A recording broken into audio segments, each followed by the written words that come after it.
चलिए देखिए, Indian geography का चैप्टर स्टार्ट करते हैं आज से। ठीक, तो इंडियन ज्योग्राफी के बारे में जानते हैं थोड़ा, जो कि आपके कोई भी एग्ज़ाम देंगे, गवर्नमेंट का एग्ज़ाम होगा या फिर आपके बोर्ड के एग्ज़ाम भी हो, तो उसमें इंडियन ज्योग्राफी पूछी जाती है। ठीक है, तो ये जो सीरीज स्टार्ट हो रही है, इसका पहला लेक्चर है ये। देखो, सबसे पहले तो इंडिया का मैप हमको पता होना चाहिए अच्छी तरीके से। ठीक, तो इंडिया के मैप में कौन सी बाउंड्री, मतलब कौन सा देश भारत के साथ किस डायरेक्शन में बाउंड्री शेयर करता है, ये भी पता होना चाहिए। ठीक, तो और कितने देश हैं, कौन सबसे ज़्यादा बाउंड्री शेयर करता है और कौन सबसे कम बाउंड्री शेयर करता है भारत के साथ, इसके विषय में जानकारी होनी चाहिए। सबसे कम बाउंड्री जो शेयर करता है वो अफगानिस्तान करता है। ठीक, अफगानिस्तान अफगानिस्तान की जो बाउंड्री शेयर होती है वो अप्रॉक्सीमेट 105 किलोमीटर या 106 किलोमीटर कह सकते हो, ये किलोमीटर में है। और जो सबसे ज़्यादा बाउंड्री शेयर करता है वो बांग्लादेश है। बांग्लादेश की जो है अप्रॉक्सीमेट 4096.7 किलोमीटर अप्रॉक्सीमेट है। ठीक, सबसे ज़्यादा अगर बात होगी तो बांग्लादेश की होगी, सबसे कम बात होगी तो अफगानिस्तान की बात होगी। ठीक, इसके बाद अगर नंबर आता है तो चाइना का आता है, चाइना, फिर इसके बाद नंबर आता है पाकिस्तान का। यानी पहले पे सबसे ज़्यादा जो है, फर्स्ट पे बांग्लादेश है, सेकंड पे बाउंड्री शेयर करने में चाइना का नंबर आता है, थर्ड पोजीशन पे पाकिस्तान का नंबर आता है जो भारत के साथ बाउंड्री शेयर करता है। ठीक, फिर उसके बाद चौथे पोजीशन पे जो आता है वो आपका नेपाल है। फिर उसके बाद पाँचवें पोजीशन पे कौन आएगा, म्यांमार आ जाएगा। ये म्यांमार रहा, जिसको बर्मा भी कहा जाता था। ठीक है, पाँचवीं पोजीशन पे ये है बाउंड्री शेयर करने में। और जो छठी पोजीशन है वो आपकी है भूटान की, और जो सातवीं पोजीशन है वो तो अफगानिस्तान की होगी। सबसे कम अफगानिस्तान करता है शेयर, बाउंड्री शेयर करता है। ठीक है, तो चलो इसका स्टार्ट करते हैं। तो सबसे पहले अगर हमसे पूछा जाता है कभी कि कर्क रेखा से कितने राज्य जो है बाउंड्री शेयर करते हैं, मतलब कितने राज्य से पास होती है। अगर हमारे पास ये पृथ्वी है, ठीक है, तो पृथ्वी में 3 रेखाएं होती है। पहला इक्वेटर होता है, फिर उसके ऊपर जो होता है वो कर्क रेखा। इक्वेटर को विषुवत रेखा भी कहा जाता है। ठीक है, विषुवत रेखा ये कर्क रेखा, ये नीचे होती है मकर रेखा। ठीक, तो जो भारत है वो भारत की पोजीशन यहाँ पे लाई करती है कहीं, तो भारत यहाँ पे है। तो भारत किससे जो लाइन पास होती है इक्वेटर की, वो इक्वेटर नहीं पास होता बल्कि कर्क रेखा पास होती है। यानी भारत जो भारत से जो लाइन गुजरती है, 3 रेखाओं में कौन सी रेखा गुजरती है, कर्क रेखा। तो वही क्वेश्चन आपसे पूछता है कितने राज्य से ये पास होती है। तो एक तो ये है याद करने के लिए कि मित्र पर गमछा झाड़, तो मी से हो जाएगा क्या, मिजोरम।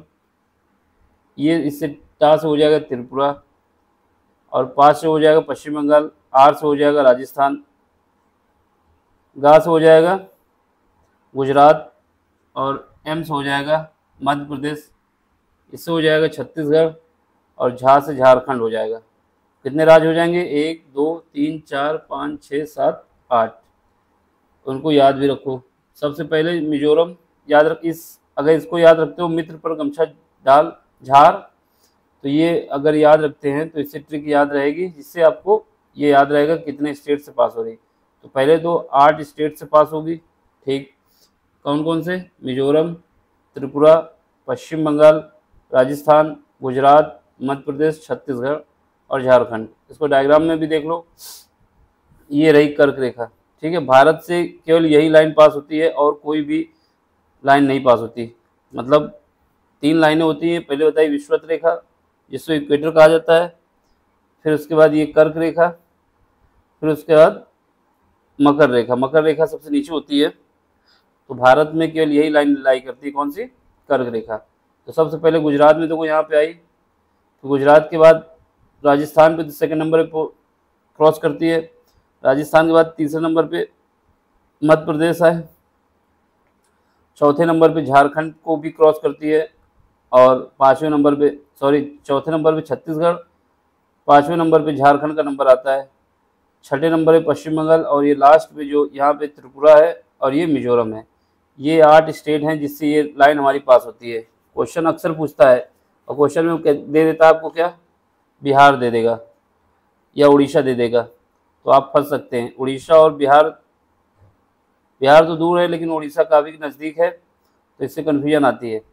और यहाँ पे राजस्थान का लगता है कि नहीं पास होगा, लेकिन राजस्थान का ये पार्ट जो है यहाँ पे ये पास होती है लाइन। तो हमेशा याद रखना कितने स्टेट से जाती है लाइन, ये कर्क रेखा है, ठीक है। पहले गुजरात, राजस्थान, मध्य प्रदेश, छत्तीसगढ़, झारखंड, पश्चिम बंगाल, पश्चिम बंगाल के बाद आता है ये यहाँ पर लटक रहा है त्रिपुरा। त्रिपुरा जो है ऐसा स्टेट है भारत का जो तीनों ओर बांग्लादेश से घिरा हुआ है, ठीक है। फिर ये मिजोरम लास्ट में। तो अगर कभी क्वेश्चन पूछता है तो ये अगर याद रहेगा आपको, ट्रिक मित्र पर गमछा झाड़, तो इससे आपको जितने भी स्टेट हैं सब स्टेट के नाम आपको याद रहेंगे, ठीक है। इससे आपका क्वेश्चन हो जाएगा। अब आगे देखो, भारत के अंदर जो स्टेट हैं, जैसे स्टेट में क्या है, लद्दाख, श्रीनगर, ये जम्मू कश्मीर, हिमाचल प्रदेश, पंजाब, उत्तराखंड, झारखंड, राजस्थान, गुजरात, ये जब स्टेट हैं तो इसमें से आपके पास जो टोटल स्टेट हैं वो 28 हैं। 28 स्टेट में से आपके पास जो है 17 स्टेट ऐसी हैं, 17 स्टेट ऐसी हैं जो कि अंतर्राष्ट्रीय सीमाएं बनाती हैं। कितनी स्टेट? 17 अंतर्राष्ट्रीय सीमाएं, राज्य जिनका अंतर्राष्ट्रीय सीमा वाले राज्य हैं, समझ गए। जैसे यहाँ पे देखो, ये उत्तर प्रदेश है, उत्तर प्रदेश की जो बाउंड्री शेयर हो रही है वो नेपाल से हो रही है। यहाँ पे बिहार को देख लो, बिहार की भी बाउंड्री शेयर हो रही है इसके साथ। फिर यहाँ पे आता है सिक्किम, सिक्किम की भी आपके नेपाल के साथ बाउंड्री शेयर हो रही है। उत्तराखंड का भी यही हाल है, ठीक है। तो ऐसे देखेंगे तो टोटल जो है 17 स्टेट हैं। लद्दाख जो है चाइना के साथ बाउंड्री शेयर है, जम्मू कश्मीर पाकिस्तान के साथ है, ठीक है। हिमाचल प्रदेश भी चाइना के साथ है। तो ये टोटल 17 स्टेट ऐसी स्टेट हैं जिनकी बाउंड्री शेयर होती है अंतर्राष्ट्रीय सीमा के साथ, यानी दूसरी कंट्री के साथ। तो ये याद रखना, कितनी स्टेट हैं? 17। टोटल स्टेट कितनी? 28 हैं। 28 में और 8 जो है आपकी यूनियन टेरिटरी। यूनियन टेरिटरी मतलब होता है जिसमें सेंट्रल गवर्नमेंट का रूल होता है, मतलब सेंट्रल गवर्नमेंट के पास पावर ज़्यादा होती है। अब इसके बाद जो जहाँ पर रिफाइनरी आती है, तेल शोधन शालाओं, मतलब रिफाइनरी जो होती है जहाँ पर पेट्रोलियम बनता है, तो इस टाइम पे जो करंट टाइम पे भारत पे है वो 25 रिफाइनरी हैं, ठीक है। ऐसे ही NH6 नेशनल हाईवे जो आते हैं भारत में, अब इस टाइम पे जो अभी काम हो रहा है उसके जो करंट डाटा है गवर्नमेंट का, उसके हिसाब से 599 नेशनल हाईवे बन चुके हैं अभी तक, ठीक है। बात आती है बंदरगाह। बंदरगाह वहाँ से, बंदरगाह से क्या होता है, जहाँ से जहाज से माल जो है दूसरी कंट्री से आता है और जाता है, ठीक है। वहाँ पे ये सारा काम किससे होता है? पोर्ट से होता है। पोर्ट को बंदरगाह कहते हैं। तो जो मेजर पोर्ट हैं, यानी जो बड़े बड़े पोर्ट हैं, उनकी संख्या 13 है, जबकि जो छोटे हैं वो अप्रॉक्सीमेट 200 बंदरगाह हैं भारत के, ठीक है। तो 200 बंदरगाह भारत में है अप्रॉक्सीमेट, छोटे वाले, और जो बड़े बंदरगाह हैं वो 13 हैं। अब इसके बाद बात आती है कि हिमालय की उत्पत्ति का।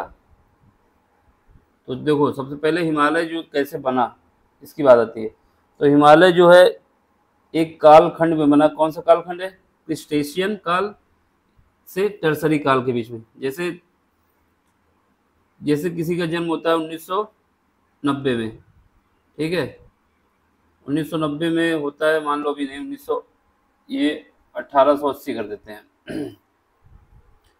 ठीक, 1880 या 1869 महात्मा गांधी वाले ले लेते हैं, ठीक है। फिर 1948 के करीब शहीद हुए हैं, यानी इनकी जो स्टार्टिंग हुई थी, जब जन्म हुआ वो 1869, और इनके बीच का जो जीवन काल रहा 1948, ठीक है। अप्रॉक्सीमेट कितना हो जाएगा? ये हो जाएगा आपका 48, 30 इसमें ऐड करेंगे 31, और ये 81 के करीब, 79 जितना भी हो, ये इसको निकाल ही लेते हैं पहले। तो यहाँ पे 1948 1869, यहाँ से आएगा 7, यहाँ से आ जाएगा आपके पास 7 से 70 साल अप्रॉक्सीमेट, 77 ईयर था।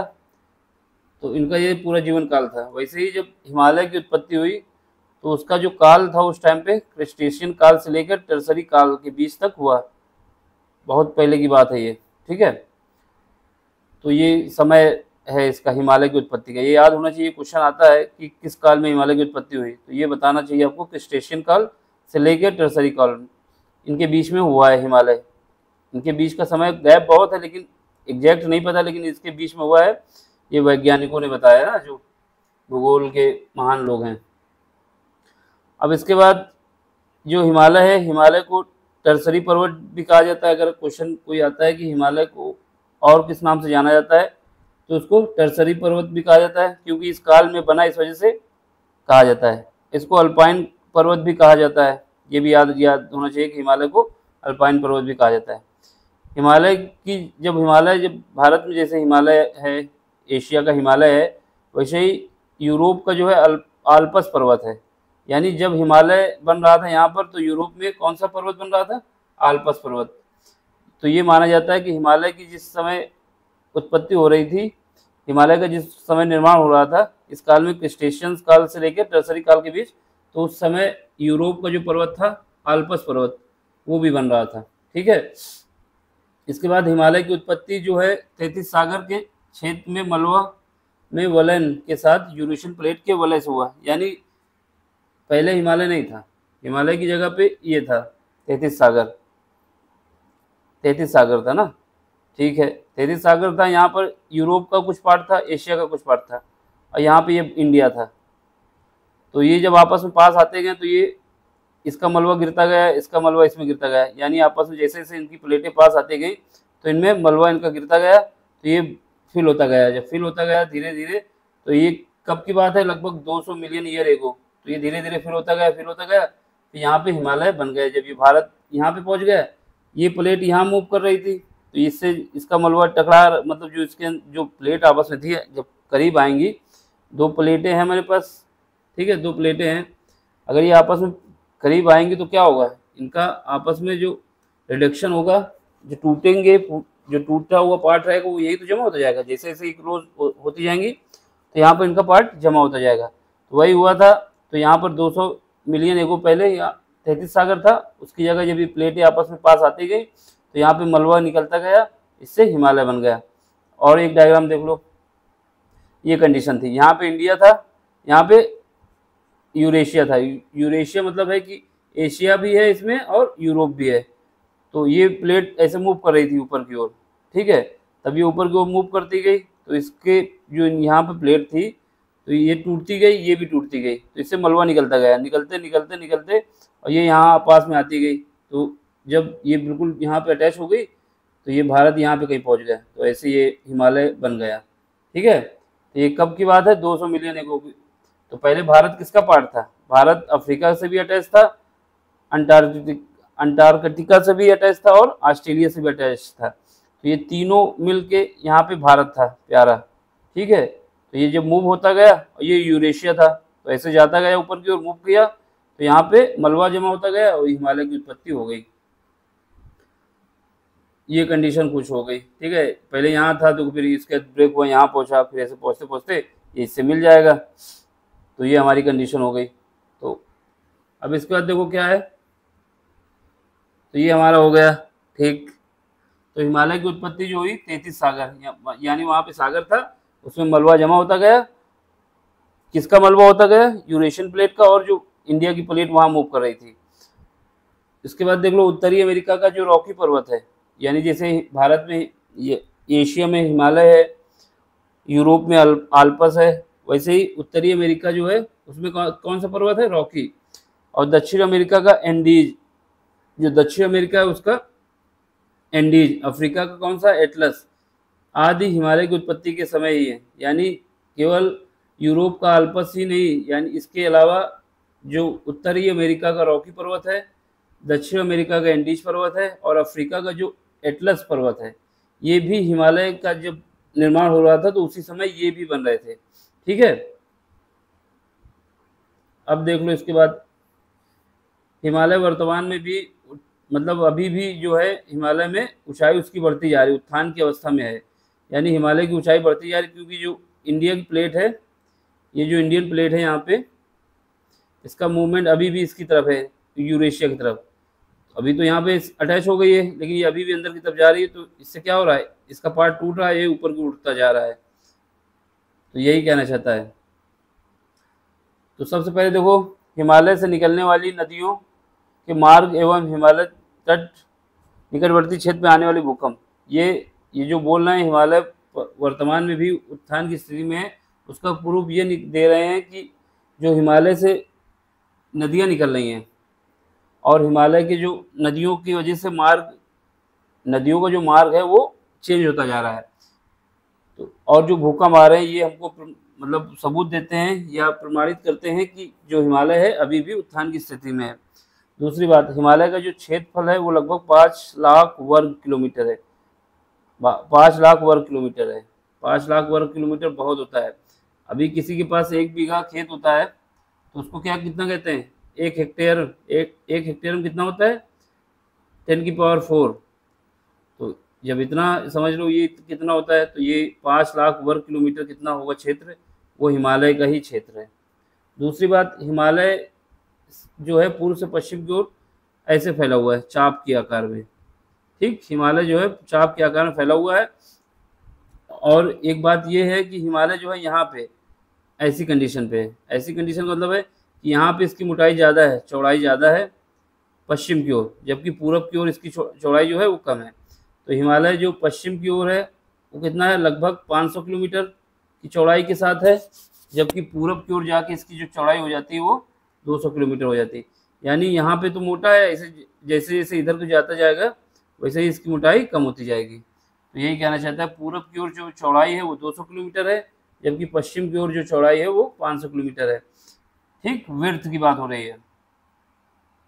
अब इसके बाद हिमालय की चौड़ाई एवं समांतर श्रेणियों में भिन्नता का कारण, इसमें क्या रीजन है जिसकी वजह से ये चौड़ाई में अलग अलग है।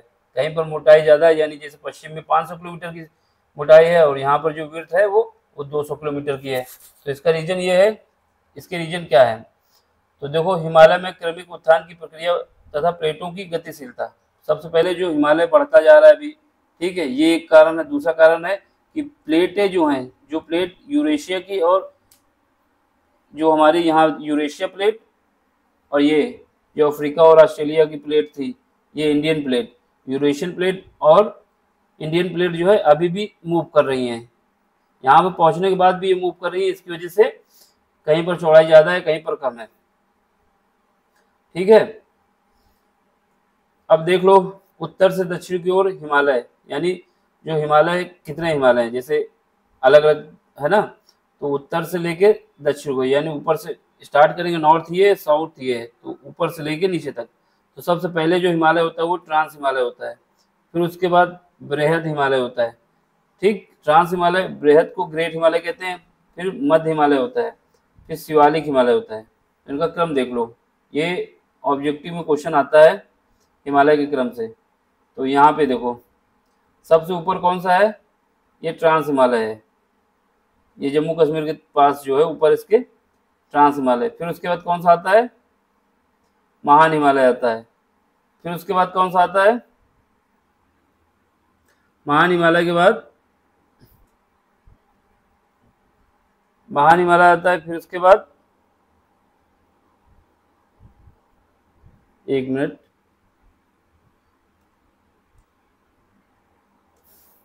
पहले ट्रांस हिमालय, फिर महान हिमालय, फिर लघु हिमालय।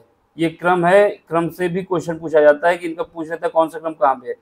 फिर ये शिवालिक हिमालय आता है, यानी 3 हिमालय हैं, चार, ट्रांस, महान और लघु, फिर शिवालिक। सबसे नीचे शिवालिक है, सबसे ऊपर ट्रांस है, महान मध्य में है और लघु उसके नीचे।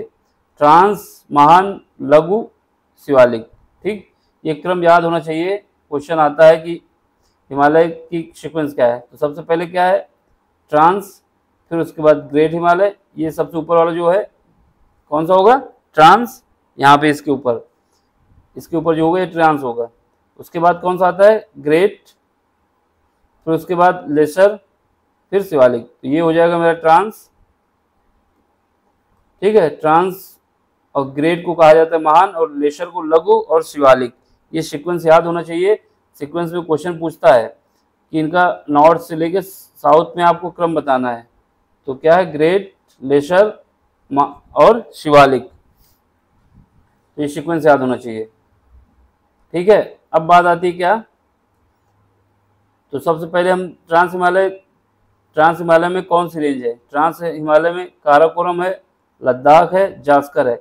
जैसा क्रम लिखा है ये नॉर्थ, उत्तर से दक्षिण की ओर का क्रम है।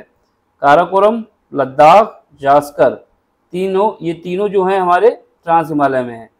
ये याद रखना, ये तीनों जो श्रेणियां हैं ये तीनों हमारी ट्रांस हिमालय में है। इनका भी क्रम याद होना चाहिए, नॉर्थ टू साउथ अगर पूछता है तो ये आपको पता होना चाहिए। काराकोरम, ग्रेट हिमालय रेंज और पीर पंजाल, ये तीन हैं जो किसमें है, ये तीनों की तीनों ट्रांस हिमालय में है। याद रखना, ट्रांस हिमालय, ये तीनों हमारी ट्रांस हिमालय में है। काराकोरम, लद्दाख, जास्कर या पीर पंजाल, ठीक। अब इसके आगे बढ़ो।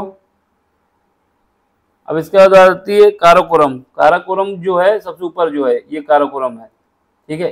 काराकोरम में भारत की जो सर्वोच्च चोटी है जिसको K2 कहा जाता है या फिर गॉडविन ऑस्टिन भी कहा जाता है, ये काराकोरम हिमालय में ही पाई जाती है। और काराकोरम की जो औसत ऊंचाई है वो कितनी है, 6000 मीटर है, यानी 6 किलोमीटर के करीब है जो एवरेज हाइट है, ठीक है। एक बात यहाँ पे ये याद रखने वाली, जो K2 सबसे ऊंची चोटी है भारत की, वो इस समय जहाँ पाकिस्तान ने कब्जा कर लिया है POK में, तो वहाँ पे है, ठीक है। लेकिन ये भारत की है, फिलहाल कब्जा किसका है, पाकिस्तान का है, ठीक। अब इसके बाद क्या है, काराकोरम पर्वत जो है एशिया का जो होता है, काराकोरम पर्वत को, जो काराकोरम पर्वत है वो एशिया की उच्च रीढ़ कहा जाता है, यानी ये एशिया की रीढ़ है, हड्डी जो है पीठ की कह सकते हो, तो इसको क्या कहा जाता है, एशिया की रीढ़, ठीक। तो ये याद होना चाहिए, अगर पूछ लेता है उच्च एशिया की रीढ़ क्या है तो वो काराकोरम पर्वत श्रेणी है। ये कहाँ पे है, ये हमने बताया आपको, ट्रांस हिमालय में है। पमीर के पठार को विश्व की छत कहा जाता है। एक पमीर का पठार आता है, वो पमीर का पठार यहाँ पे करीब, यहाँ पे कहीं है, ठीक है, इसको छत कहा जाता है, जबकि काराकोरम को क्या कहा जाता है, रीढ़ कहा जाता है। ये एशिया की छत है, ये एशिया की रीढ़ है, काराकोरम रेंज, ठीक है। अब बात आती है लद्दाख हिमालय की। लद्दाख हिमालय भी अप्रोक्सीमेट 6000 मीटर की ऊंचाई पे है, और जो इसकी सर्वोच्च सबसे ऊंची चोटी है वो माउंट राकापोसी है। माउंट राकापोसी, ये याद रखना कि जो लद्दाख हिमालय की सबसे ऊंची चोटी है उसको माउंट राकापोसी कहा जाता है। एक बात यह याद रखना कि लद्दाख हिमालय के लद्दाख पठार से सिंधु नदी निकलती है। सिंधु नदी जो है, इंडस रिवर जो है, वो कहाँ से निकलती है, लद्दाख हिमालय के लद्दाख के पठार से सिंधु नदी निकलती है, या यहाँ पे है सिंधु नदी, ठीक है। अब इसके बाद बात आती है जास्कर श्रेणी जो है, इसमें दो सबसे बड़ी नदियां, जास्कर श्रेणी में 2 नदियां हैं। ये जो क्वेश्चन, ये जितना भी लिखा हुआ है कहीं ना कहीं क्वेश्चन आए हुए हैं, यूपीएससी से लेके PCS स्टेट लेवल के जितने भी एग्जाम होते हैं, और जो SSC JEE या SSC CGL जो भी एग्जाम होते हैं, जहाँ पर जियोग्राफी पूछी जाती है, कहीं ना कहीं कोई ना कोई क्वेश्चन आया हुआ है। इसी वजह जितने भी शब्द लिखे हैं इस PDF में, सब कहीं ना कहीं क्वेश्चन आए हुए हैं, ठीक है। तो सारे जो पॉइंट है उन्हीं को लिखे हमने। तो अब बात आती है जास्कर श्रेणी की, ठीक है। जास्कर श्रेणी में 2 नदियां सबसे बड़ी हैं, डास और जास्कर। एक तो नामी है जास्कर, दूसरा डास। सबसे जो जास्कर श्रेणी की सबसे ऊंची चोटी कौन सी है, कामेत। जो सबसे ऊंची चोटी है वो कामेत है। अब इसमें कुछ पास भी होते हैं जिसको दर्रे कहा जाता है, ठीक है, उनको याद रखना। जैसे दरमा किंगरी, बिंगरी, साल, साल और नीति, ये जो दर्रे हैं ये हमारे जास्कर श्रेणी में ही पाए जाते हैं। क्वेश्चन पूछ लेता है कि दरमा किस श्रेणी का है, तो जास्कर का। किंगरी, बिंगरी किसका है, तो जास्कर का है। साल, साल किसका है, जास्कर का है। और नीति, ये भी जास्कर का है। दर्रे मतलब पास, जहाँ से रास्ता बनाया जाता है ना, तो ये पास ऐसे बनता है कि दो पहाड़ को आपस में जोड़ता है। अब इसके बाद बात आती है हिमालय, बृहद हिमालय। एक मिनट, ये तो बता ही चुके थे आपको। चलो बृहद हिमालय देखो, बृहद हिमालय कितना है, बृहद हिमालय जो होता है ग्रेट हिमालय, ग्रेट हिमालय लगभग कितने में है, 2400 किलोमीटर में। वो जो टोटल हिमालय कितने में है, 5 लाख वर्ग किलोमीटर। इसमें से जो बृहद हिमालय है वो कितना है, 2400 किलोमीटर की लंबाई में है। लंबाई कितनी इसकी, 2400 किलोमीटर। ठीक है, इसका जो विस्तार है कहाँ से, नंगा पर्वत, ये याद रखना, नंगा पर्वत जो कि पश्चिम में है, और पूर्व में कौन सा है, नामचा बरवा। यानी नंगा पर्वत से स्टार्ट होता है और नामचा बरवा तक ये विस्तार है किसका, ग्रेट हिमालय। ग्रेट हिमालय यानी बृहद हिमालय का। इसकी जो सबसे ऊंची चोटी है कौन सी है, माउंट एवरेस्ट है। सबसे ऊंची चोटी कहाँ पे है, माउंट एवरेस्ट। किसमें है, हिमालय की। कौन से हिमालय की, ग्रेट हिमालय के। ठीक है, तो ये माउंट एवरेस्ट ये कहाँ पे है, नेपाल में है। ठीक है, भारत में ये तो तुम्हारी हो गई एशिया की सबसे ऊंची चोटी, जो बृहद हिमालय में है वो माउंट एवरेस्ट है। लेकिन जो भारत में है, यानी बृहद हिमालय जितना भाग भारत के अंदर है, उसमें जो सबसे ऊंची चोटी है वो कौन सी है, कंचनजंगा। अगर भारत के विषय में पूछता है कि भारत की सबसे ऊंची चोटी कौन सी है बृहद हिमालय में, वो तो कंचनजंगा होगी। अगर पूछ लेता है कि एशिया में सबसे ऊंची चोटी बृहद हिमालय में कौन सी है, तो वो एवरेस्ट होगी। देखो, अगर पूछ लेता है बृहद हिमालय की सबसे ऊंची चोटी, तब भी आपको ऑप्शन कौन सा लगाना है, माउंट एवरेस्ट। अगर पूछ लेता है एशिया की सबसे ऊंची चोटी बृहद हिमालय में कौन सी है, तब भी माउंट एवरेस्ट। लेकिन अगर पूछ लेता है भारत में ग्रेट हिमालय में सबसे ऊंची चोटी कौन सी है, तो वो कंचनजंगा होगी। ठीक है, अब देखो अधिकांश भाग जो है ये इसमें क्या रहता है, आइस रहती है। यानी बृहद हिमालय का लगभग जितना भाग होता है, अप्रोक्सीमेट 95% भाग जो होता है उसमें बर्फ रहती है वर्ष भर। ठीक है, इसलिए इसको हिमाद्री भी कहा जाता है, यानी इसको हिमाद्री हिमालय भी कह सकते हैं, क्योंकि सबसे ज़्यादा बर्फ इसी पार्ट में रहती है। अब देख लो, बृहद हिमालय व मध्य हिमालय में स्थित घाटियाँ कौन कौन सी घाटियाँ हैं। यानी जो बृहद हिमालय, ग्रेट हिमालय और जो आपका मध्य हिमालय है, उनके बीच जो है कौन कौन सी घाटियाँ हैं। तो जम्मू कश्मीर की घाटी, जम्मू कश्मीर की घाटी किसके किसके बीच में है, ग्रेट हिमालय और मध्य हिमालय के बीच में, बृहद हिमालय और मध्य हिमालय के बीच में। लाहौल स्पीति की घाटी किसके बीच में है, जो हिमाचल प्रदेश में है। जम्मू कश्मीर की घाटी और लाहौल स्पीति की घाटी किसके, किन दो हिमालय के बीच में है, ग्रेट और मध्य। ये याद रखना जरूरी बात है, ये सारे क्वेश्चन कहीं ना कहीं आए हुए हैं, इस वजह से हम बता रहे हैं सारी बात। ठीक है, तो ये याद रखना। चलो आगे बढ़ो। अगर आपसे पूछता है कि जम्मू कश्मीर की घाटी किस हिमालय के मध्य है, तो बृहद और मध्य। लाहौल स्पीति की घाटी किसके मध्य है, बृहद और मध्य। पुष्प घाटी किसके मध्य है, ये भी इसी के बीच में, बृहद और मध्य के बीच में। काठमांडू की घाटी, ये भी बृहद और मध्य के बीच में। ये याद रखना, ये क्वेश्चन कहीं ना कहीं आए हुए हैं, सारे क्वेश्चन के ही पॉइंट लिखाए गए हैं। ठीक है, अब आगे बढ़ो। अब इसके बाद क्या है, मध्य हिमालय एवं शिवालिक के मध्य स्थित घाटियां कौन कौन सी घाटियां हैं। पहली, अभी इससे पहले कौन सा देखा, इससे पहले हमने देखा बृहद हिमालय और मध्य हिमालय के बीच। ठीक है, क्योंकि पहले बृहद है, फिर मध्य है, फिर उसका लघु है, फिर उसका शिवालिक है। तो पहले अभी हमने ये तो ट्रांस मारा, मान लो एक ट्रांस मान लो, ये ट्रांस हो गया, ये बृहद हो गया, ग्रेट, फिर ये हो गया मध्य, फिर ये लघु और ये शिवालिक। तो पहले हमने देखा था इन दोनों के बीच कौन कौन सी घाटियां हैं, ग्रेट और मध्य के बीच जम्मू कश्मीर की घाटी, लाहौल स्पीति की घाटी, पुष्प घाटी और काठमांडू की घाटी। ये तीनों याद रखना। पहली जम्मू कश्मीर की घाटी, लौह स्फीति की घाटी, पुष्प घाटी, ठीक है, और काठमांडू की घाटी। ये तीनों जो है चारों, ये तुम्हारे ग्रेट और मध्य के बीच में था। अब इसके बाद कौन सा है, अब हम देख रहे हैं कि मध्य हिमालय और शिवालिक हिमालय, ठीक है, मध्य हिमालय और शिवालिक हिमालय। तो ये जो है हमारा, ये वाला पार्ट हटाओ, यहाँ पे इनके बीच में था, ठीक है, तो इसको थोड़ा ऊपर करो। इससे पहले जो हम लोग देख रहे थे, इनके बीच देख रहे थे, ये मध्य या लेसर है, ठीक है, तो इनके बीच देख लिया। अब हमको देखना है इनके बीच, ठीक, तो इसमें देख लो, इसमें कौन सी है,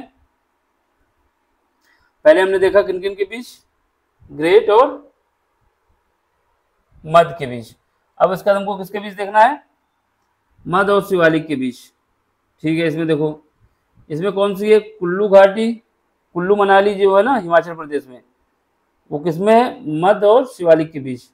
दून की घाटी जो कि उत्तराखंड में, दून, ये दून है। कुल्लू मनाली हिमाचल प्रदेश जो कि मध्य और शिवालिक में है। दून की घाटी उत्तराखंड में है। द्वार की घाटी पश्चिम बंगाल व असम में है। देखो एक एक पॉइंट हमारा जो लिखा हुआ है ये कहीं ना कहीं क्वेश्चन में आया हुआ है। तो अब आपसे पूछता है कि कुल्लू मनाली जो है किस हिमालय के मध्य है, किन दो हिमालय के मध्य है, तो आप बता देंगे किसके मध्य है, मध्य हिमालय और शिवालिक हिमालय के मध्य। फिर उसका दून की घाटी किसके मध्य है, ये भी मध्य और शिवालिक के। द्वार की घाटी किसके मध्य है, मध्य और शिवालिक के, ठीक है। अब आगे देखो, अब बात आती है कौन सा, मध्य हिमालय, ठीक। इसमें क्या है, इसकी जो एवरेज औसत हाइट है वो कितनी है, 1500 से 4500 मीटर, ठीक है, 1500 से 4500 मीटर की एवरेज हाइट है।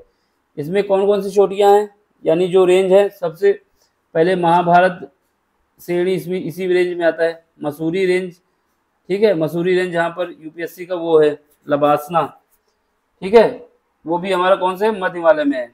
मसूरी रेंज पहाड़ों की रानी कहा जाता है इसको, ठीक है, मसूरी रेंज को। फिर नाग टिब्बा, ये भी मेरा मध्य हिमालय में है। धौलाधार, पीर पंजाल, ये भी हमारा मध्य हिमालय में है। अब इसमें कुछ मध्य हिमालय में हिल स्टेशन है, जैसे मसूरी, शिमला, कुल्लू मनाली, नैनीताल, रानीखेत, अल्मोड़ा, डलहौजी, दार्जिलिंग, ये सब किसमें है, ये मध्य हिमालय में है। ये याद होना चाहिए सारे पॉइंट कि मध्य हिमालय में, अगर पूछता है किस हिमालय में है तो आपको बताना चाहिए कि ये मध्य हिमालय में है। अब इसके बाद किसका नंबर आता है, आगे इसमें और भी लिखा है, देख लो। इसमें ढालों पर छोटे छोटे घास के मैदान, कश्मीर में मर्ग, जो ढालों पर छोटे छोटे घास के मैदान होते हैं जिसको कश्मीर में क्या कहा जाता है, मर्ग। उत्तराखंड में क्या कहा जाता है, बुग्याल और प्यार, प्यार क्या कहा जाता है। देखो ढालों पर जो छोटे छोटे घास के मैदान होते हैं ये भी हमारे किसमें पाए जाते हैं, मध्य हिमालय में। लेकिन कश्मीर में इसको क्या कहा जाता है, मर्ग, और उत्तराखंड में क्या कहा जाता है, बुग्याल और प्यार, ठीक है, ये याद होना चाहिए। अब देखो बात आती है शिवालिक हिमालय, सबसे लास्ट में जो है, इसकी जो एवरेज ऊंचाई है वो 600 से 1500 मीटर की है। ये ऊंचाई से क्वेश्चन पूछता है जिसे, तो ये याद होना चाहिए, 600 से 1500 मीटर, ठीक। सबसे पहले हमने बताया था कौन सा हिमालय, ट्रांस हिमालय। ट्रांस हिमालय की कितनी हाइट बताई थी आपको, ट्रांस हिमालय की जो हाइट बताई थी हमने, ये काराकोरम हो गया, एक मिनट,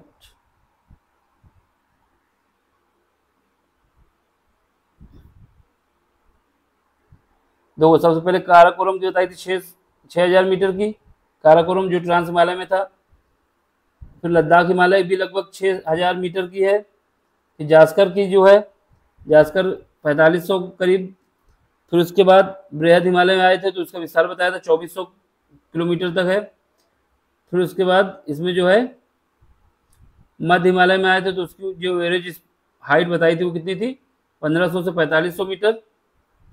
और इसके बाद हमने शिवालिक की बताई 600 मीटर से 1500 मीटर, ये एवरेज हाइट है, ठीक है। शिवालिक हिमालय मध्य हिमालय से एक गहरी घाटी द्वारा अलग होता है, यानी शिवालिक हिमालय जो है, जैसे ये यहाँ पे है कौन सा, लेसर हिमालय या मध्य हिमालय, ठीक है। फिर उसका ये शिवालिक है, ये तुम्हारा कौन सा, मध्य हिमालय या लेसर हिमालय, ये आपका कौन सा शिवालिक है। तो इनके बीच एक घाटी है, ठीक है, उस घाटी के द्वारा ये शिवालिक हिमालय उससे अलग हो जाता है।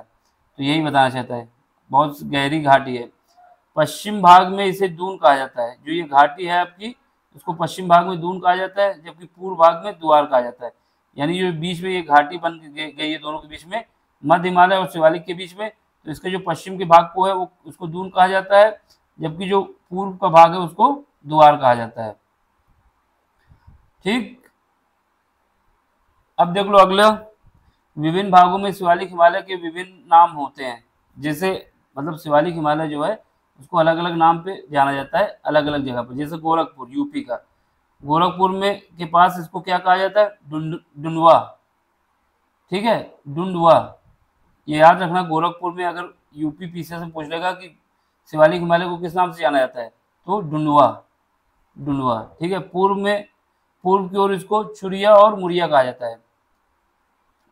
मतलब जो ईस्ट की ओर है उसमें शिवालिक हिमालय को क्या कहा जाता है, छुरिया और मुरिया। जम्मू कश्मीर में जम्मू पहाड़ी, इसको तो याद ही रहेगा, गोरखपुर वाला याद होना चाहिए, डुंडुआ, पूर्व की ओर छुरिया और मुरिया।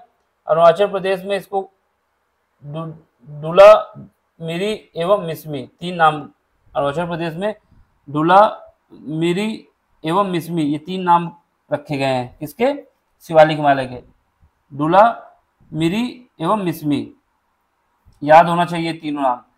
एक एक पॉइंट हमारा कहीं ना कहीं क्वेश्चन आया हुआ है, जब एक्सरसाइज करोगे तो समझ में आ जाएगा। हिमालय का नदी के आधार पर विभाजन, ठीक है, अब इसके बाद हिमालय का नदी के आधार पर विभाजन पूछेंगे। तो उससे पहले डायग्राम देखो।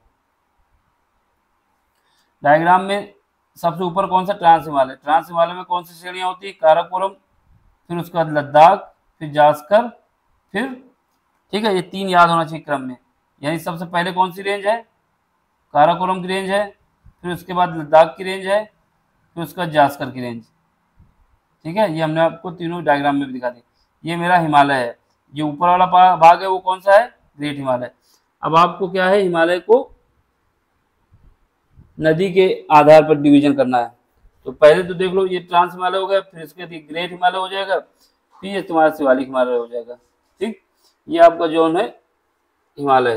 देख लो, इसमें देखो नदी के हिसाब से जो विभाजन करना है आपको, उसमें देख लो नदी के हिसाब से, कि नदियों के हिसाब से हिमालय को हमको विभाजन करना है। तो नदी के हिसाब से जब विभाजन करोगे भारत का, सॉरी हिमालय का, तो उसमें पंजाब हिमालय सबसे पहले आएगा, फिर उसके बाद कुमाऊं हिमालय आएगा, फिर नेपाल, फिर असम। तो ये याद रखना, यहाँ से लेके यहाँ पे हमारी सिंधु नदी है, और यहाँ पे कौन सी नदी है, सतलज। सिंधु और सतलज के बीच का जो भाग है वो पंजाब हिमालय है। सिंधु और सतलज के बीच का भाग पंजाब हिमालय। ठीक, एक इसकी जो चौड़ाई है, यानी ये कितने एरिया में फैला हुआ है पंजाब हिमालय, वो 560 किलोमीटर। काराकोरम, लद्दाख, जास्कर, पीर पंजाल, धौलाधार। यानी देखो आपका ये जो कौन सा हिमालय है, पंजाब हिमालय, किन दो नदियों के बीच है, पहला क्वेश्चन आएगा, तो सिंधु और सतलज के बीच है। ठीक है, अब इसके बाद कितना एरिया इसका है, तो 560 किलोमीटर के एरिया में लगभग ये इसकी जो लेंथ है 560 किलोमीटर। ठीक है, फिर उसके बाद इसी हिमालय में कौन कौन सी नदियां हैं, सॉरी कौन कौन सी रेंज है, पहला काराकोरम रेंज इसी में है, लद्दाख रेंज भी इसी में है, जास्कर रेंज भी इसी में, पीर पंजाल रेंज इसी में है, धौलाधार रेंज भी इसी में। यानी पंजाब, आपका जो पंजाब हिमालय है, पंजाब हिमालय में कौन कौन सी रेंज आएंगी, तो ये याद रखना। अगर पंजाब हिमालय में से पूछता है तो पहला तो हमारा सतलज, सॉरी सिंधु और सतलज नदी के बीच में है। यहाँ पे सिंधु है और यहाँ पे सतलज,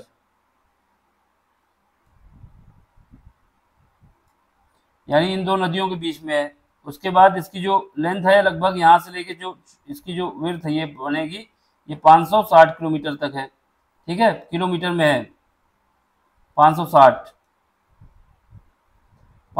किलोमीटर है। फिर उसके बाद इसमें कौन कौन सी रेंज आती है, तो काराकोरम रेंज इसी में आती है, लद्दाख रेंज इसी में आती है, जास्कर रेंज भी इसी में आती है। कौन से हिमालय में, पंजाब हिमालय में, अगर नदियों के हिसाब से डिवीजन पूछता है तो। उसके अलावा पीर पंजाल रेंज भी इसी में आती है जो नीचे की ओर है, फिर धौलाधार श्रेणी भी इसी में आती है। ठीक है, इसको हिमाचल हिमालय भी कहा जाता है, यानी पंजाब हिमालय को हम हिमाचल हिमालय भी कहेंगे, पंजाब हिमालय को हिमाचल हिमालय भी कह सकते हैं। तो बस इतना याद रखना है, किन दो नदियों के बीच है। अगर नदी के हिसाब से डिवीजन पूछता है तो सिंधु और सतलज के बीच है। फिर उसके बाद इसको हिमाचल हिमालय भी कहा जाता है, ठीक। इसके अलावा इसकी जो विड्थ है कितनी है, 560 किलोमीटर है। इसमें कौन कौन सी श्रेणियां हैं, जो रेंज है, काराकोरम, लद्दाख, जास्कर, पीरपंजल, धौलाधार, ठीक है। अब आगे बढ़ो, दूसरा हिमालय कौन सा है, कुमाऊं हिमालय। कुमाऊं हिमालय में क्या क्या है, कुमाऊं हिमालय जो है उसकी जो विड्थ है वो लगभग 332 किलोमीटर, यानी यहाँ से यहाँ तक जो चौड़ाई है इसकी 320 किलोमीटर, सॉरी। और एक बात याद रखना, ये किन दो नदियों के बीच है कुमाऊं हिमालय, तो एक सतलज नदी, दूसरी कौन सी नदी है, काली नदी। काली नदी और सतलज नदी के बीच में कुमाऊं हिमालय है, ठीक है। इसमें देख लो कुमाऊं हिमालय में, तो आपका कुमाऊं हिमालय किन किन के बीच है, यहाँ पे काली नदी, काली नदी और सतलज नदी, सतलज और काली के बीच में कुमाऊं हिमालय है। कुमाऊं हिमालय की जो विड्थ है वो कितनी है, 320 किलोमीटर है। और इसमें नंदा देवी जो है इसी में आता है, नंदा देवी, ठीक है। कुमाऊं हिमालय के अंदर नंदा देवी पर्वत, ठीक। अब इसका तीसरा हिमालय हमारे पास कौन सा है, नेपाल हिमालय। तीसरा हिमालय नेपाल। अब नेपाल हिमालय किसके किसके बीच है, एक काली नदी, ये रहा नेपाल हिमालय, काली नदी और तीस्ता नदी, काली और तीस्ता नदी के बीच जो है वो कौन सा हिमालय है, नेपाल हिमालय। इसकी जो चौड़ाई है सबसे ज्यादा किसकी है, नेपाल हिमालय की, कितनी है, 800 किलोमीटर के अप्रोक्सीमेट, ठीक है। यानी सबसे ज्यादा चौड़ाई किसकी है, कौन सा हिमालय। अगर नदियों के हिसाब से विभाजन पूछता है तो आपसे पूछेगा कौन से हिमालय की सबसे अधिक चौड़ाई है, तो वो बताओगे आप नेपाल हिमालय, कितनी है, 800 किलोमीटर के करीब है। उसके बाद कौन सी है, आगे आगे बताएंगे। तो सबसे कम किसकी है उसको भी बताएंगे जब सब एक्सप्लेन कर देंगे। तो अभी जो आई क्या है, यहाँ पे जो तीनों में कंपेयर करेंगे सबसे ज्यादा किसकी है, वो कौन से, नेपाल हिमालय। उसके बाद किसकी है, पंजाब हिमालय। फिर उसके बाद कुमाऊं हिमालय। तो याद रखना, नेपाल हिमालय काली और तीस्ता नदी के बीच में है, जो इसकी विड्थ है वो 800 किलोमीटर है। जो इसमें एवरेस्ट जो सबसे ऊंची चोटी है वो यहीं पर पाया जाता है, कंचनजंगा भी इसी भाग में पाया जाता है, मकालू भी इसी में पाया जाता है। कंचनजंगा, मकालू, एवरेस्ट तो है ही है यहाँ पे, ठीक है। तो ये कौन सा हिमालय है हमारा, नेपाल हिमालय। कौन कौन सी नदी के बीच में है, नेपाल हिमालय जो है हमारा, यहाँ पे ये गड़बड़ हो गया, यहाँ पे तीस्ता नदी, ये कुमाऊं हिमालय हमने थोड़ा छोटा ही बना दिया लगता है इसमें, तो इसको थोड़ा बनाना पड़ेगा, इसके बीच में नदी हम बता ही नहीं पाएंगे, तो इस डायग्राम से तो गड़बड़ हो जाएगा। तो ये मान लो यहाँ पे ये जो कुमाऊं हिमालय इतना ही रखते हैं, 320 है। ये काली नदी यहाँ पे कौन सी आ जाएगी, तीस्ता, ठीक है। ये काली नदी के बीच में, काली, सतलज और काली के बीच में कुमाऊं हिमालय लिख दिया, यहाँ पे तीस्ता, ठीक है, तीस्ता नदी। इनके बीच में कौन सा हिमालय है, नेपाल हिमालय है, ठीक। अब आगे बढ़ो, अगला हिमालय कौन सा है, जिसको असम हिमालय कहा जाता है। असम हिमालय में देख लो, असम हिमालय कहाँ से है, तीस्ता नदी से लेके ब्रह्मपुत्र नदी, तीस्ता से ब्रह्मपुत्र का पार्ट जो है वो असम हिमालय है। असम हिमालय कितना है, 720 किलोमीटर की चौड़ाई रखता है, ठीक। अब हमको सारे हिमालय पता चल गए जो नदी के हिसाब से डिवीजन होना था, तो यहाँ पे लिख दो ब्रह्मपुत्र, ब्रह्मपुत्र, ठीक, ब्रह्मपुत्र नदी, ठीक है। ब्रह्मपुत्र नदी के बीच में कौन सा हिमालय है, असम हिमालय, असम, असम हिमालय। अब हमें क्या बताना है कि सबसे ज्यादा किसकी विड्थ है, सबसे ज्यादा जो विड्थ है वो हमारे पास नेपाल हिमालय की है। उसके बाद कौन सी है, फिर उसके बाद असम हिमालय के नंबर आता है। इसके अलावा इसके बाद फिर पंजाब हिमालय, फिर कुमाऊं हिमालय। तो ये सीक्वेंस कभी पूछ सकता है कि सबसे ज्यादा किस हिमालय की विड्थ ज्यादा है, ठीक। तो हम बता देंगे हमेशा नेपाल हिमालय की। उसके बाद अगर पूछता है सबसे कम किस हिमालय की विड्थ है, तो वो कुमाऊं हिमालय। कुमाऊं हिमालय किन दो नदियों के बीच है, तो बता देना सतलज और काली के बीच में। फिर उसके बाद आपसे पूछता है पंजाब हिमालय किन दो नदियों के बीच है, तो सिंधु और सतलज के बीच में। फिर इसके बाद आपसे पूछता है कि नेपाल हिमालय किन दो नदियों के बीच है, तो वो काली और तीस्ता नदी के बीच में। फिर अगर पूछता है कि आपसे कि असम हिमालय किन दो नदियों के बीच है, तो तीस्ता और ब्रह्मपुत्र। ठीक है, ब्रह्मपुत्र को दिहांग नदी भी कहा जाता है। अब आगे बढ़ो, ये तो हो गया इसका, ये सीक्वेंस भी याद होना चाहिए। अब इसमें वही लिखा हुआ है कि पंजाब हिमालय जो है हमारा सिंधु नदी के गार्ज यानी जो गड्ढा होता है वहां से सतलज नदी के गार्ज तक है। ठीक है, वही जो हमने बताया आपको।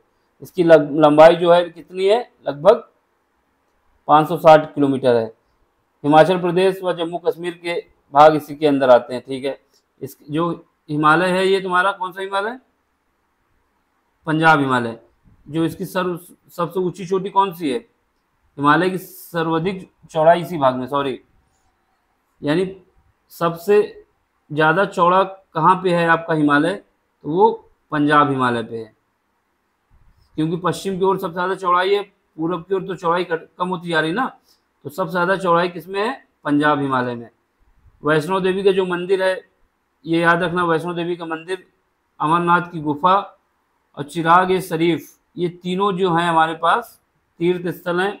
वैष्णो देवी, अमरनाथ और चिराग शरीफ, ये सब पंजाब हिमालय में आते हैं। वैष्णो देवी, अमरनाथ और चिराग शरीफ।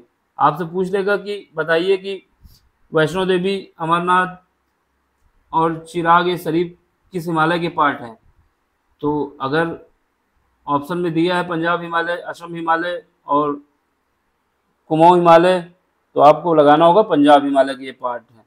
हिमाचल हिमालय भी इसको कहा जाता है।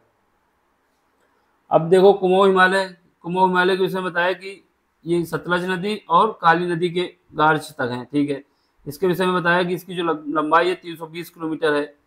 इसका जो विस्तार सबसे ज़्यादा जो है ये कहाँ पे, कुमाऊं हिमालय, उत्तराखंड और हिमाचल प्रदेश में। ठीक, अब इसमें सुन लो, इसमें ये क्या क्या इंपॉर्टेंट है। कुमाऊं हिमालय में भागीरथी, अलकनंदा, यमुना का उद्गम स्थल है। कौन कौन सी नदी, भागीरथी, अलकनंदा और यमुना, इन तीनों नदी का जो उद्गम है कहाँ, कौन सा हिमालय में है, वो आपका कुमाऊं हिमालय। एक माना एवं नीति दर्रे जो है पास है, यह भाग जो है तिब्बत से जोड़ता है। ये कहाँ पे है, माना एवं नीतिला दर्रा जो है ये भी हमारे कुमाऊं हिमालय के ही भाग हैं, जो कि भारत को तिब्बत से जोड़ता है। अब बात आती है कुमाऊं हिमालय में कुछ चोटियां हैं, कौन सी, नंदा देवी, कामेट, त्रिशूल, बद्रीनाथ, केदारनाथ, बंदरपूछ। यानी ये जो चोटियां हैं, आपसे पूछता है कि ये किस हिमालय के पार्ट हैं, तो आपको बताना होगा नंदा देवी, कामेट, त्रिशूल, बद्रीनाथ, केदारनाथ और बंदरपूछ। ये तीनों जो चोटियां हैं आपकी, ये किसके भाग हैं, ये तीनों चोटियां हमारे तीनों की जो तीनों चोटी कौन कौन सी, नंदा, कामेट, त्रिशूल, बद्रीनाथ, केदार ज़्यादा हैं, बंदरपूछ, ये सब जो चोटियां हैं वो हमारे पास कौन से हिमालय के पार्ट है, ये कुमाऊं हिमालय के पार्ट हैं। अब बात आती है नेपाल हिमालय के विषय में बताया, काली नदी से लेके तीस्ता नदी तक। ठीक है, ये सबसे ज़्यादा 800 किलोमीटर की रेंज में लगभग इसकी लंबाई है। अब इसको अलग अलग नाम रखा जाता है, जैसे सिक्किम भारत का पार्ट है तो इसमें सिक्किम हिमालय कहेंगे, पश्चिम बंगाल में इसको दार्जिलिंग हिमालय, भूटान में इसको भूटान हिमालय, यानी जो भारत में सिक्किम आता है तो सिक्किम हिमालय सिक्किम में इसको कह देते हैं। ठीक है, नेपाल हिमालय को किन दो नदी, काली और तीस्ता के बीच में है। फिर उसके बाद पश्चिम बंगाल आता है, तो पश्चिम बंगाल में इसको दार्जिलिंग हिमालय कहा जाता है। फिर उसके बाद भूटान आता है, तो भूटान में इसको भूटान हिमालय कहते हैं। अब सुनो, नेपाल हिमालय में ही नेपाल की प्रमुख ऊंची चोटियां जो कौन कौन सी चोटी है, इनका तो जो क्रम भी हमने दे दिया, पूरब से इनका क्रम रखे हैं, पूरब मतलब ईस्ट से। तो पहला कौन से, धौलागिरी, अन्नपूर्ण, एवरेस्ट, मकालू, कंचनजंगा, ये याद रखना। इनका जो क्रम है कहाँ से है, पश्चिम से पूरब की ओर, यानी आपको वेस्ट टू ईस्ट बताना है। तो यहाँ सबसे पहले जो वेस्ट में है कौन सी है, धौलागिरी, फिर उसके बाद अन्नपूर्ण, फिर एवरेस्ट, मकालू, कंचनजंगा। क्योंकि क्वेश्चन में पूछता है कि इनका अरेंज करना है आपको वेस्ट टू ईस्ट। अब आपसे ईस्ट टू वेस्ट पूछे तब भी बता दोगे, ईस्ट से चलोगे तो कंचनजंगा, मकालू, एवरेस्ट, अन्नपूर्ण, धौलागिरी। अब इसके बाद देखो इसमें कुछ वन भी पाए जाते हैं, यानी जो वनस्पति है कौन सा, देवदार एक वृक्ष होता है वो भी पाया जाता है। स्प्रूस, फर और चीड़ ये पेड़ भी पाए जाते हैं, कौन सा, देवदार, स्प्रूस और फर और चीड़। अब इसके बाद लास्ट हिमालय कौन सा है, लास्ट हिमालय है असम हिमालय।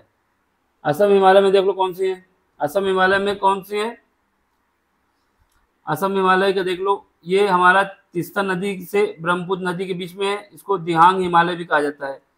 इसकी जो लंबाई है लगभग 720 किलोमीटर है, ठीक है। सिक्किम व अरुणाचल प्रदेश में ये विस्तार है इसका, कौन सा हिमालय का, असम हिमालय का। सिक्किम में भी है और अरुणाचल प्रदेश में भी है, सिक्किम से लेके अरुणाचल प्रदेश तक इसका विस्तार है, ठीक है। अब ये जो पॉइंट है ये याद रखना चाहिए, यानी ये तो जरूर याद होना चाहिए कि काराकोरम हिमालय की जो सबसे ऊंचा जो चोटी है वो कौन सी है, K2, जिसको गॉडविन ऑस्टिन भी कहा जाता है। कौन से हिमालय की है, काराकोरम। काराकोरम हिमालय किसका पार्ट है, ट्रांस हिमालय का है, ठीक है। फिर जास्कर श्रेणी, जास्कर श्रेणी की जो सबसे ऊंची चोटी है उसको कामेत, कामेत कहा जाता है, ठीक है, कामेत। ये किसका भाग है, ये भी हमारा ट्रांस हिमालय का ही भाग है। फिर उसका बृहद हिमालय आता है जिसको ग्रेट हिमालय कहा जाता है। ग्रेट हिमालय में सबसे ऊंची चोटी कौन सी है, माउंट एवरेस्ट, इससे ज्यादा तो कुछ है ही नहीं। कंचनजंगा फिर आता है, फिर नंदा देवी आता है। ये तीनों किसमें आते हैं, माउंट एवरेस्ट, कंचनजंगा, नंदा देवी, ये तीनों जो पार्ट है किसके हैं, बृहद हिमालय के हैं। अब इसके बाद मध्य हिमालय, ठीक है, जिसको लेसर हिमालय भी कहा जाता है। इसमें महाभारत, मसूरी और नाग टिब्बा ये सब इसकी क्या है, चोटियां हैं, रेंज है। मध्य हिमालय में महाभारत, मसूरी, नाग टिब्बा, ठीक है। शिवालिक हिमालय की बात करो, शिवालिक में दून व द्वार पश्चिम व पूर्व की ओर घाटियों के नाम है, यानी दून द्वार पश्चिम से व पूर्व की ओर दो घाटियां हैं, कौन सी, दून और द्वार। डुंडवा गोरखपुर में इसको कहा जाता है शिवालिक हिमालय को। पूर्व की ओर जो उसको कहा जाता है चुरिया और मुरिया, ये हमने बताया था आपको। अब देख लो हिमालय की चोटियों का पूर्व से पश्चिम की ओर क्रम, ये याद होना चाहिए, ठीक। तो सबसे हम कहाँ पे हैं, पहले पूर्व से पश्चिम की ओर, यानी ये क्रम हमारा है, ईस्ट से वेस्ट की ओर चल रहे हैं। तो नामचा बरवा सबसे ईस्ट में कौन सी है, नामचा बरवा। फिर कंचनजंगा, फिर मकालू, फिर एवरेस्ट, फिर मंसालू, फिर नंगा पर्वत, ये याद होना चाहिए क्रम हमारा। कहाँ से चल रहे हैं, ईस्ट से लेके चले हैं वेस्ट की ओर। तो सबसे ईस्ट में नामचा बरवा, फिर कंचनजंगा, फिर मकालू, एवरेस्ट, मंसालू, नंगा पर्वत, ठीक है। इनका क्रम देख लो, इस क्रम में सबसे पहले नमचा बरवा, ये क्रम है हमारा ईस्ट से, नामचा बरवा, कंचनजंगा भी है, ठीक है, ये पहाड़ियां हैं हमारी, ठीक है, ये क्रम याद होना चाहिए। फिर मकालू, फिर एवरेस्ट, माउंट एवरेस्ट, फिर अन्नपूर्ण, धौलागिरी, फिर नंदा देवी, जो लास्ट में है नंगा पर्वत, ये है नंगा पर्वत। ये सब याद होना चाहिए, मंसालू भी याद रखना। ये क्रम हमारा कौन सा है, ईस्ट टू वेस्ट। अब देख लो जो पूर्वोत्तर भारत है उसमें कुछ पहाड़ियां हैं, जैसे टाइगर हिल, आपसे पूछ लेता है टाइगर हिल कहाँ पे है, तो टाइगर हिल्स बता देना पश्चिम बंगाल में है। टाइगर हिल्स पूछ लेता है तो ये बताना होगा आपको पश्चिम बंगाल के अंदर है। फिर उसके बाद अरुणाचल प्रदेश में कौन कौन सी पहाड़ियां हैं, उसमें डूला, मिरी, अबोर, मिसमी, डूला, मिरी, अबोर, मिसमी, ये चार प्रमुख पहाड़ियां भी हैं। इन्हीं के नाम पर यहाँ पर जनजाति यानी जो एसटी वाले रहते हैं, शेड्यूल कास्ट के, शेड्यूल ट्राइब जो जनजाति लोग होते हैं वो उन्हीं के नाम पे पहाड़ी भी रखी गई है। कौन सी, डूला, मिरी, अबोर, मिसमी, डूला, मिरी, अबोर, मिसमी, ये याद होना चाहिए के नाम पर ही, मतलब इन्हीं के नाम पे रख दिया गया है जो जनजातियां हैं वहां की। देखिए इसका है क्या, ये देख लो, जैसे यहाँ पे डफला, ये डुला को ही डफला कहा गया है, ठीक है, डफला, इसको डुला भी कहा जाता है। डफला, मीर, अबोर, मिसमी, ये जो है ये सब तुम्हारी किसमें है, अरुणाचल प्रदेश में, ये सारी की सारी अरुणाचल प्रदेश की हैं। और उनका सीक्वेंस भी याद होना चाहिए। अगर आपसे पूछ लेता है वेस्ट टू ईस्ट बताओ, तो इनका सीक्वेंस यही होगा, डफला, जिसको जिसको क्या कहा जाता है, डूला भी कहा जाता है, फिर मिरी, अबोर, मिसमी, ये क्रम है, डफला, मिरी, अबोर, मिसमी। ठीक है, ये आपकी किसमें है, अरुणाचल प्रदेश में है। और ये किसके अंदर आती है रेंज में, शिवालिक श्रेणी के अंदर आती है। ये बात भी याद रखना कि किस हिमालय की रेंज में आती है, तो शिवालिक। तो अगर आपसे पूछ लेता है ये जो है हमारे किसमें, आपसे क्वेश्चन पूछता है कि डूला या डफला, मिरी, अबोर, मिसमी, ये 4 प्रमुख जनजातियां जो हैं आपकी महान हिमालय में आती हैं। तो ये आपसे पूछता है सही है कि गलत है, गलत है, क्योंकि ये शिवालिक की पार्ट में है। ठीक है, चलो आगे बढ़ो। इसमें क्या है फिर, अब इसके बाद आता है पटकाई बूम, एक और क्या है, पहाड़ी है, जो भी अरुणाचल प्रदेश में ये भी आता है, पटकाई बूम। ये देख लो, ये जो है ये वाली, ये जो है ये पटकाई बूम है। ये डफला हो गई, ये मिरी हो गई, ये अबोर हो गई, ये मिसमी हो गई। ये वाला जो पार्ट है वो पटकाई बूम है। आपसे पूछ लेगा पटकाई बूम किस कहाँ पे है, तो ये बता देना अरुणाचल प्रदेश में है। क्या है, तो ये बता देना पहाड़ियाँ हैं। ठीक है, अरुणाचल प्रदेश में ही है। नंगा पहाड़ी, नंगा पहाड़ी कहाँ पे है, नागालैंड में। नंगा पहाड़ी कहाँ पे है, नागालैंड। तो नागालैंड का पार्ट कौन सा है, यहाँ पे कहीं है, नागालैंड पे। ठीक है, ये नागालैंड है, ये सॉरी ये तो मणिपुर है, ये नागालैंड रहा। ठीक, तो नंगा पहाड़ी ये मणिपुर है, ये नागालैंड है, ये नागालैंड, ये अरुणाचल प्रदेश है।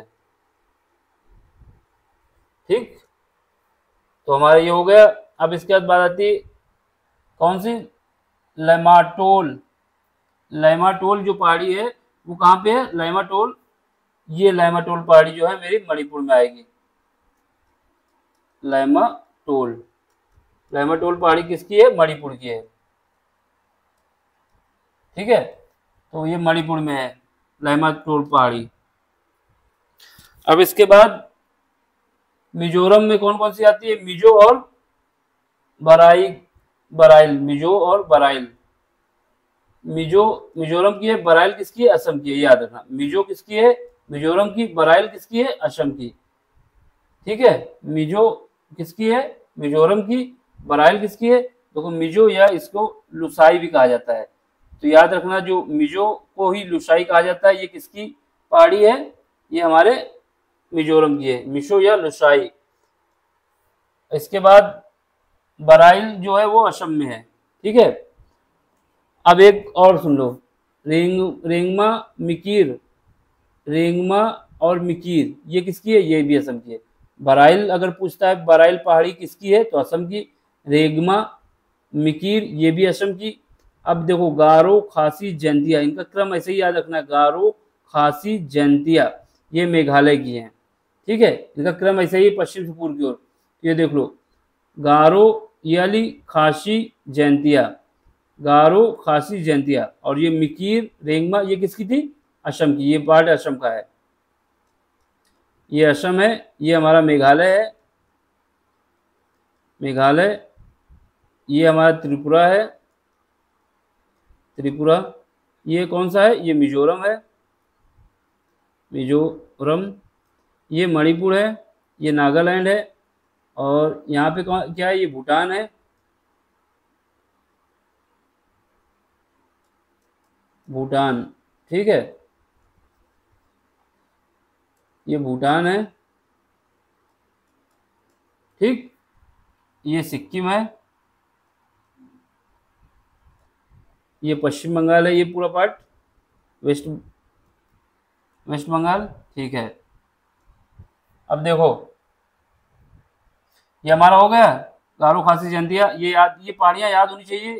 क्वेश्चन जितने भी पॉइंट लिखे हुए हैं कहीं ना कहीं क्वेश्चन आए हुए हैं। ठीक है, अब इसको जो है यहीं तक रखते हैं। अब आगे अगला जो लेक्चर होगा वो ग्लेशियर से स्टार्ट होगा। ठीक, तो अभी ये पहला पार्ट है इसका लेक्चर इसमें आते रहेंगे। Thank you for watching. समझ में आए तो सब्सक्राइब करें, नहीं समझ में आए तो कमेंट्स करें। Thank you for watching.